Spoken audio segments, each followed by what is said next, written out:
waxaan kaloo ayadana dhiirigelinayaa inuu macallinku aamino inuu ardayga barso wax u baran lahaa jaamacadu waxa weeye waa meel lagu barto sidii ardaygu wax u baran lahaa ee maaha meel tacliinta siinaysa ilaa abad oo mulki siinaysa maaha meel tacliinta laftigeeda wax socota ah waxa dhigi karta jaamacadaha markay soo dhigtaan wixii lagu dhigan jiray in laga wada guuray qofka hadda maanta caafimaad soo baxay oo 15 sano ka soo baxay qalab ku shaqeyn jiray waa laga guuray waxyaalihii cudurradii iyo xataa wixii wax badan baa soo la ogaaday soo maaha IT qof ku shaqeyn jiray oo 2000 ka baxay ka waran ama 2010kii يا قفك كبحي كور برنامج waa la bedel Soomaa tan qofkan ardayga ay adigu kula jooga waxa baraysaa sidoo wax u baran lahaa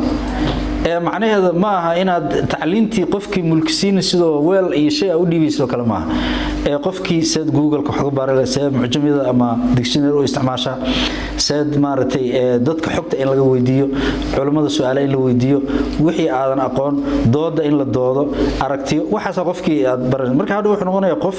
xataa adiga ku hadii uu aad xog u sheegto ku dhigi kara xageed ka keentay xageed ku qoran tahay yaa yiri cilmi baaris baa lagu helay xagee itus oo meeshii yaani qofkii inuu saa ku dhigi karo haduu qofka sidaa u carbisan yahay waa qofka aynu rabno laakiin qof maartay sidii iskaga soo taagan oo macnaheedu maaha marka aad baa u mahadsantiin